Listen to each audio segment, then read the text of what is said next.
ब्रिजपुर गांव के पास एक पुरानी हवेली थी जो वर्षों से वीरान पड़ी थी।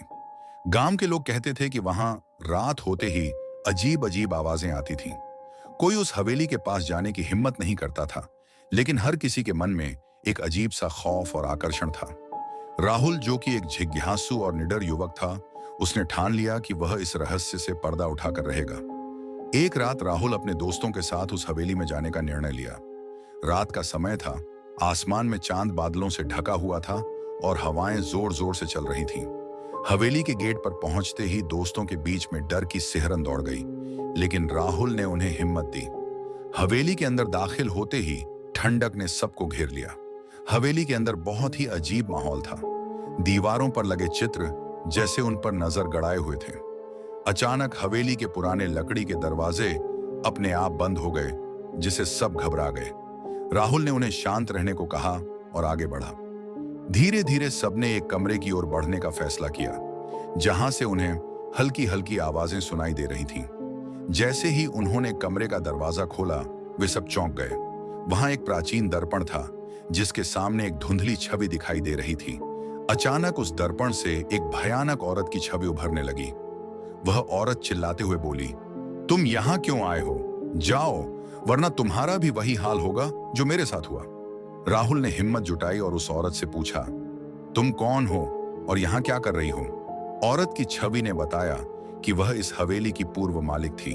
उसके पति ने उसे धोखा देकर मार डाला था और अब वह उसकी आत्मा बनकर इस हवेली में भटक रही है, अपने बदले की आग में जलती हुई। जो भी इस हवेली में आता है, उसे वह अपने साथ ले जाती है। दोस्तों का डर अब और बढ़ गया था, लेकिन राहुल ने ठान लिया कि वह इस रहस्य को सुलझाकर ही दम लेगा। उसने उस औरत की आत्मा से पूछा कि वह किससे बदला लेना चाहती है। आत्मा ने बताया कि उसका पति भी इसी हवेली में बंदी है, लेकिन उसकी आत्मा को मुक्ति नहीं मिली है। राहुल ने उस आत्मा से मदद की गुहार लगाई कि वह उसे अपने पति की आत्मा से मिलवाए। औरत की आत्मा ने एक शर्त पर उसे यह मदद देने का वादा किया। वह हवेली के तहखाने में जाकर उस जगह को खोजना होगा जहां उसका पति छुपा हुआ है। राहुल ने अपने दोस्तों के साथ तहखाने में जाने का फैसला किया। तहखाने में घुप अंधेरा था और हवा में अजीब सी ठंडक थी। अचानक एक जगह पर उन्होंने देखा कि दीवार में दरारें थीं और वहां से हल्की हल्की रोशनी निकल रही थी। जैसे ही उन्होंने उस दीवार को तोड़ा, एक कमरे का प्रवेश द्वार सामने आ गया। कमरे के अंदर जाने पर उन्होंने देखा कि एक आदमी का कंकाल वहां पड़ा हुआ था। राहुल ने समझ लिया कि यही उस औरत का पति है। तभी कंकाल से एक भूतिया छवि उभरी जो उस आदमी की थी।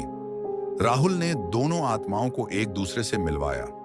वह क्षण बहुत ही डरावना था, लेकिन दोनों आत्माओं का मिलन होते ही हवेली की दीवारें हिलने लगीं और पूरा भवन ध्वस्त होने लगा। राहुल और उसके दोस्त तेजी से हवेली से बाहर भागे। जैसे ही वे बाहर पहुंचे, उन्होंने देखा कि हवेली अब एक ध्वस्त खंडहर बन चुकी थी और वहां कोई भी अजीब आवाज नहीं आ रही थी। गांव के लोगों ने बाद में जब यह सुना, तो वे राहुल की बहादुरी की सराहना करने लगे। लेकिन कोई नहीं जानता था कि राहुल और उसके दोस्तों के दिलों में वह रात हमेशा के लिए एक डरावनी याद बनकर रह गई थी। इस तरह हवेली का भयानक रहस्य सुलझा और वह गांव फिर से शांति से जीने लगा। लेकिन फिर भी उस हवेली के खंडहर से गुजरते समय लोगों के मन में एक अजीब सी सिहरन दौड़ जाती थी, जैसे कि वहां अब भी कोई छाया उनका पीछा कर रही हो।